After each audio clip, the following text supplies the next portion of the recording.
पूरा गांव में गोपी नाम का एक किसान रहता था। उसकी पत्नी कांता बहुत क्रोधी एवं कामचोर थी।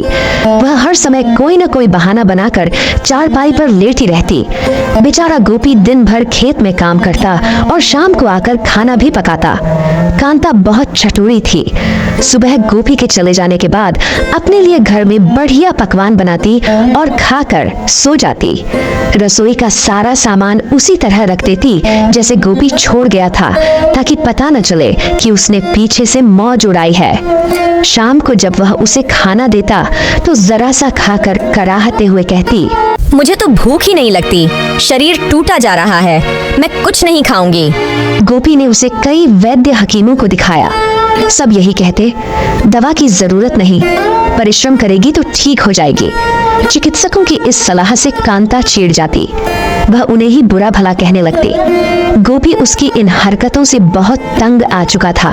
कांता सुबह सूर्य निकलने के पहले पति को जगा देती, ताकि वह घर में झाड़ू बर्तन का काम निपटा दे। गहरी नींद में सोते गोपी को उठना पड़ता। न उठता तो कांता चिल्लाना शुरू कर देती, अरे तुम तो सारी रात सोते हो, मैं रात भर जागती हूँ।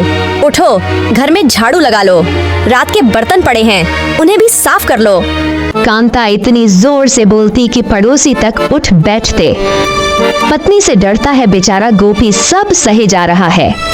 घी चावल दाल जल्दी समाप्त होते देख एक दिन गोपी ने पूछा, पता नहीं पीछे से कौन भूत प्रेत आकर रसोई का सामान खा जाता है। सुबह घी का बर्तन ऊपर तक भरा था, अब 1/4 कम हो गया है। तुम्हें मेरी जान से भी ज्यादा घी की चिंता है? गोपी चुप हो गया। वह कांता को भली भांति समझ चुका था, परंतु लोक लाज के डर से चुप रहता था। बिजाई के दिनों में एक दिन गोपी खेत में हल जोत रहा था। तभी उसे ध्यान आया कि वह बीज घर में ही भूल आया है। वह तुरंत घर की ओर चल पड़ा। आकर देखा तो कांता रसोई में बैठी मालपुए बना रही थी। गोपी को अचानक वापस आया देख वह सहम गई। गोपी को पहले ही उस पर शक था, पर आज तो रंगे हाथों पकड़ी गई थी। उसने पूछा, जब तुम्हारा स्वास्थ्य ठीक नहीं तो ये सब क्या कर रही हो? तुम मेरे लिए कितनी मेहनत करते हो, सोचा थके हारे आओगे, क्यों ना तुम्हारे लिए मालपुए बना दूं? गोपी उसकी चालाकी समझ गया। अच्छा मौका था। उसने मजे से सारे मालपुए खा लिए। कांता देखती रह गई। गोपी का एक मित्र था, मोहनदास। वह उनके पड़ोस में ही रहता था। गोपी ने अपनी समस्या उसे बताई। मोहनदास तो कांता के व्यवहार को शुरू से ही देख रहा था। उसने गोपी से कहा, मलकागंज में मेरा एक परिचित वैद्य है, वह तुम्हारी पत्नी का सही इलाज कर देगा, तुम मेरे कहे अनुसार चलो। गोपी ने हाँ करते हुए गर्दन हिला दी। मोहनदास ने उसे कुछ समझाया। सुनकर गोपी प्रसन्न हो गया। अगले दिन मोहनदास अपने परिचित वैद्य को लेकर गोपी के घर पहुंचा। गोपी ने पत्नी को बताया, यह मलकागंज के वैद्यराज हैं। तुम्हारे जैसे बहुत से रोगियों का इलाज कर चुके हैं, आज तुम्हें देखने आए हैं। वैद्य को देख कांता जोर जोर से चलाने लगी। वैद्य ने कांता को देखा, बोला, सचमुच इन्हें तो भयंकर रोग है, इनके शरीर में शक्ति तो है ही नहीं, बेचारी काम करे तो कैसे, इन्हें तो इलाज एवं पौष्टिक भोजन की सख्त जरूरत है। आज तक जो भी वैद्य आए वे काम करने तथा हल्के भोजन की सलाह देते थे। इस वैद्य ने कांता के मन की बात कह दी। वह खुश हो गई। पति से बोली, मेरा इलाज इन्हीं वैद्य जी से कराओ, यह मेरे रोग को समझते हैं। मेरी दवा बहुत महंगी है, तुम्हें 2 माह तक लगातार दवा लेनी होगी। बीच में अचानक दवा बंद करने से शरीर में जहर फैल जाएगा, उससे तुम्हारी मृत्यु भी हो सकती है। कांता ने सोचा, यह तो और भी अच्छा है। उपचार लंबा चलेगा तो ज्यादा दिन आराम करूंगी और स्वादिष्ट भोजन भी मिलेगा। बोली, मैं दवा हर रोज खा लूंगी, आप इलाज शुरू करो। तुम्हारी दवा तो बहुत महंगी है, 3 दिन में सारे पैसे खर्च हो गए। मैं अब और इतना महंगा इलाज नहीं करा सकता। तुम्हें पहले सोचना था, अब बीच में दवा बंद करने से तो मैं मर जाऊंगी। अब तो एक ही उपाय है, घर का सारा सामान गिरवी रखना पड़ेगा। अगले दिन गोपी घर के सारे बिस्तर और पलंग उठाकर मोहनदास के घर रखाया।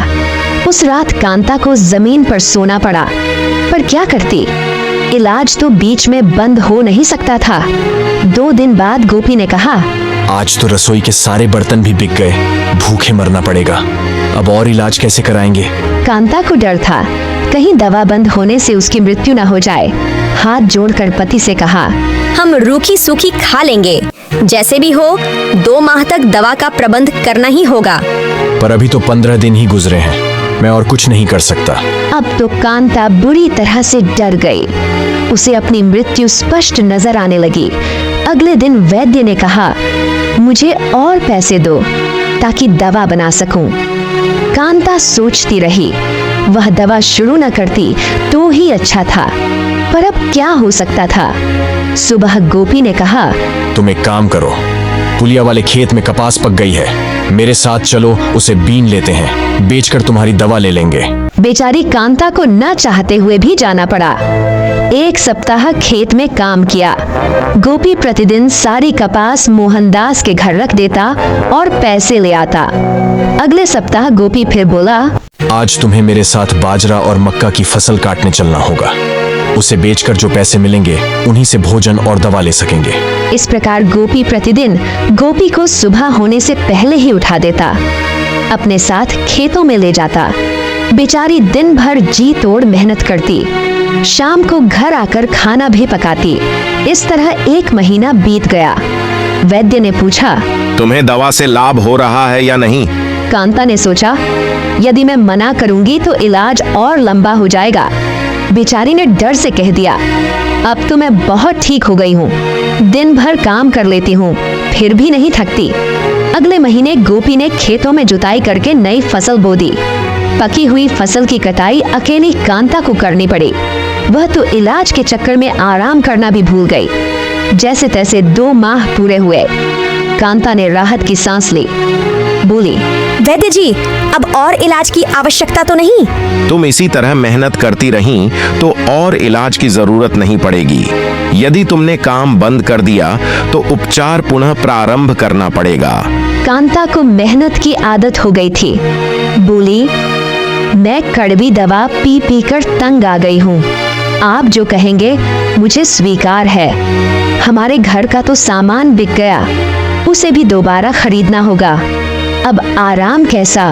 भाभी, आपका सारा सामान मेरे घर गिरवी रखा है, मैं आपके घर भिजवा देता हूँ, आप धीरे धीरे उधार चुका देना।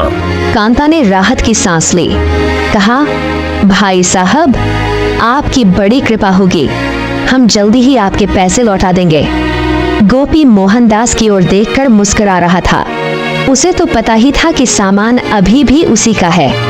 घर की चीजें गिरवी रखने और नकली वैद्य की चाल तो मोहनदास ने कांता को सुधारने के लिए ही चली थी।